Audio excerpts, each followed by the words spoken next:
Some people say that breakfast is the most important meal of the day, and I agree. So today, we'll show you how to make some of your breakfast favorites plant-based. From fluffy pancakes, to savory sausages, to the last granola recipe you'll ever need. It's crunchy, it's smooth, and the fruit gives it a little blast of sweetness. And we'll go to Nook Eats to see a company that's doing plant-based meal delivery properly. It's more fun when you eat colorful food. Now let's go to the kitchen. It's actually over there. All of today's recipes are available on pbwithj.ca. One of my favorite breakfasts is granola, and I like to serve it just on top of a heaping pile of fruit. The problem with most granolas that you buy in the store is they're covered in processed sugar as well as oil, and so I wanted to make a version that didn't have that. So we start with 4 cups of some kind of an oat mixture. You can use quinoa flakes, bran flakes, whatever you want in there. And then I like to coat the oats with some kind of a seasoning. Right here, I've just got about a tablespoon of cinnamon, and I just mix that up nicely so it gets all over the place. On top of that, you want a cup of chopped nuts. Get in there and mix it right up. And then your other mix-ins. I tend to do things in 1/4 cup increments, so that way you can put as many things as you want in. 1/4 cup of sesame seeds, pumpkin seeds, coconut, a 1/4 cup of cranberries, and a 1/2 cup of raisins. Just want everything to get nice and combined. Before I started, I soaked a cup of dates in hot water. So we're gonna put that into a food processor. Don't throw out the water just yet, we're gonna use some of it. A 1/2 cup of tahini. We're gonna put about a 1/4 cup to a 1/2 cup of that water that we soaked the dates in. Puree this inside the food processor until everything's pretty much combined.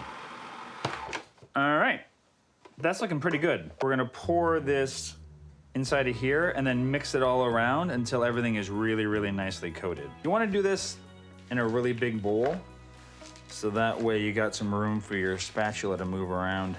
So now I'm gonna come over here and I'm gonna divide this as best I can between 2 pans. If you put a little bit of water on your palms, it'll make things stick a little bit less. Get this as flat as you can so it bakes pretty evenly. So we're gonna bake this at 300 degrees Fahrenheit for about 30 minutes. We're going to take this out halfway and we're gonna just give it a good stir around so all the stuff that's not cooked as well underneath will get a chance to brown up on top. So as you can see, this turned out really, really well. There's a nice little golden sheen on top of the granola. This is my breakfast most days. It's crunchy, it's smooth, and the fruit gives it a little blast of sweetness. Customize this however you want. Use different grains, different nuts, different seeds, different fruit. It can literally be a different cereal every single morning. I'm just gonna eat the whole thing. You guys have anything else to do? And now we're off to Nook Vibrant Kitchen in Galt, Ontario. Nook was started by Madison Warnock during the pandemic, and she wears a lot of different hats. Menu maker, chef, I do everything here. Nook is a plant-based meal delivery service that covers the area between Ajax, Aurora, and Hamilton. We rebranded. Nook is my nickname, and I wanted this iteration to be a bit more personal. My great-great-grandfather started a business here in Galt in 1881 called Galt Knitting. It turned into Tiger Brand in 1954, I believe. At the peak in 1998, they had over 1,200 employees. I wanted to bring back a type of manufacturing that I could be really proud of. I'm insanely proud of my team and what we do here. Actually, Anna, my juice queen, she worked at Tiger Brand in her teenager years. Nook prides itself on fresh, seasonal ingredients, and so our customers have gotten used to a menu that constantly changes. I think we've made about 400 different meals in the last 10 months. And each of those meals contains 12 to 15 different plants, giving a wide and powerful range of not only proteins, but healthy fats and carbs as well. Not to mention a ton of micronutrients. But Maddie prides herself on food that's flavor forward. This is a green cabbage that we pickle in red cabbage juice and beet juice. You made your own red cabbage. Yeah. I know it's redundant. And now that my taste buds are warmed up, Maddie's promised me some breakfast. I didn't know that purple cauliflower existed about 2 years ago. And so this will give you different micronutrients than a white cauliflower. Exactly. It's more fun when you eat colorful food. So I got us started and I made us our base. This is an entire head of cauliflower in here. We did a full-fat organic coconut milk, cashew. We did a little bit of vanilla bean. If you're happy with the sweetness, we don't have to add any more. I'm gonna throw a little more in because we're gonna let the crew have some of this too, right? Exactly. And I'm gonna respect the fact that my taste buds are probably a little different from others. So I'm gonna do that as a gift to you people, not the audience. I'm sorry, you can't taste this. We're gonna add this powder, which you can't see because it's a white powder that I put in a white cup. This is ashwagandha root. This really helps like your tissues, your joints. It's kind of like your body's hormone response to stress. So really good thing to have in the morning. We are going to blend it. So we're now going to make the topping of this breakfast parfait. We are using blackberries. We're going to add a little bit of salt, again, to balance out that sweetness, but also because salt will pull out the liquid. So it's going to get these blackberries cooking. Cooking in its own juices.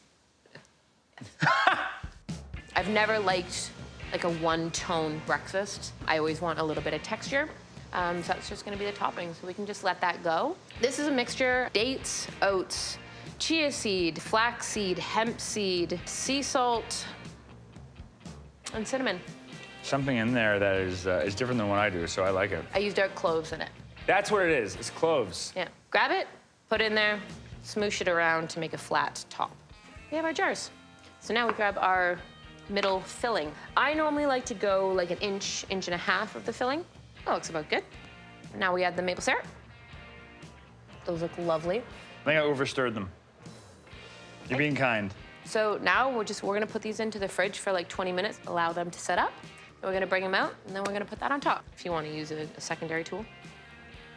Ooh, you got good skill. I don't need no secondary tool, Maddie. Look what I got. Look, I got mad skills. Then we're gonna add some garnish for texture, and then you have this amazing breakfast parfait. It's so satisfying. Like there's a crunch, it's smoothie, it's chewy from the base at the bottom. Those cloves are there, they're saying hello. It's so nutritious and healthy and delicious. And there's so many just little flavors just dancing together. It's like being an adult and getting to eat pudding, but it's good for you. What's your breakfast? That's my breakfast. I'll see you guys later. I got breakfast now. I could spend all day here with Maddie, but it's time to head back to my kitchen to show you how to make some more plant-based breakfast staples. Pancakes are a staple in my house on the weekends and sometimes the weekdays. I'm gonna show you my family's go-to pancake mix that I have to give my wife credit for. We tried a bunch of different recipes until we landed on this one. You can make it gluten-free just by swapping out the flour for a gluten-free 1-to-1, and you can also add whatever mix-ins you want. What I love about this one is it doesn't add any oil, it doesn't add any butter, or it doesn't add any eggs. And I'll show you the different things we use to make up for that. First off, we're gonna start with 2.5 cups of flour. I like to use whole wheat. You can mix this with whole wheat and white flour, or you could put in a gluten-free 1-to-1. To that, we're gonna add a 1/4 cup of flaxseed. This is what's gonna act as your egg binder. It's gonna help everything mix together. A teaspoon of cinnamon, a teaspoon of salt, a teaspoon of baking soda, and 4 teaspoons of baking powder. This is what's gonna make it really fluffy. Whisk together all of those ingredients until they're nice and mixed. And now you can just add the wet ingredients right into here. You don't have to pre-mix them on their own. 2 cups of plant milk. This is an oat milk. You could use almond or any other non-dairy milk of your choice. I have 2 tablespoons of maple syrup, about 2 teaspoons of vanilla. You could add a different flavor extract in there if you wanted to. Almond is nice sometimes. You could also do just something more fancy and fun. This is what's gonna replace the butter and the oil. It's applesauce. This is a 1/2 cup of applesauce. If you don't have any applesauce, you could also mash up 1 large, really ripe banana. We're just gonna stir this until it's well combined. So after that is nice and mixed together, we're gonna let it sit for about 2 to 5 minutes, just so that flax seed can expand and really start to bind everything together. While that's happening, heat a pan on low to medium heat. Once the pan's at the right temperature and the batter is rested, we're gonna scoop out 1/4 cup increments onto the pan. Cook for about 2 minutes until you start to see little bubbles forming on top of the pancake. Flip and do the same.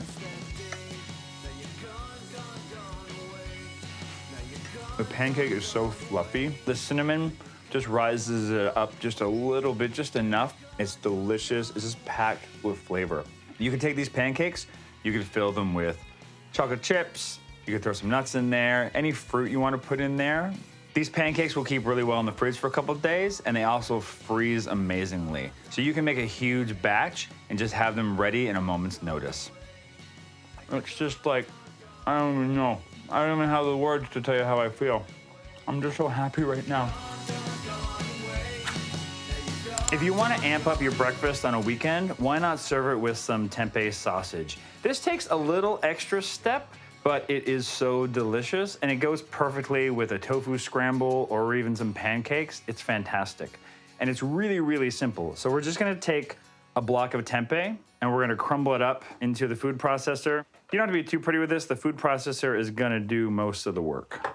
And then we are just going to throw everything else into this. About 2 tablespoons of whole wheat flour. You can use any flour you want. If you're gluten-free, you can use a 1-to-1 blend, that's fine. Here we've got some seasonings. What I've got here is some rosemary, salt, pepper, and dried sage, some miso paste. You can find this in most grocery stores. It's often in the Asian section. About 2 tablespoons of vegetable broth, and then to give it that awesome sweet goodness, about 2 tablespoons of maple syrup. And now we're just gonna mix that all together. All right, that's pretty good. Doesn't look like much. We're gonna make it into patties now. We're gonna wet our hands first so things don't stick to it too much. And we're just gonna do our best to form it into, I don't know, 8 to 10 patties. About that, looks good. I preheated the oven to 400 degrees Fahrenheit. We're gonna cook that for 30 minutes, flipping it halfway through. So there's the breakfast sausage. This stuff is great as a side with a tofu scramble or some pancakes or waffles. It's also just great if you put it on a bowl or inside of a breakfast sandwich, and it freezes really, really well. So you can make a double, triple batch of this and have it for a long time to come. And it has got an amazing crunch. The miso and the maple really gives it that sausage flavor that I remember. This is really delicious, and it reminds me of the stuff I had growing up. Hello, come. I got it, don't worry.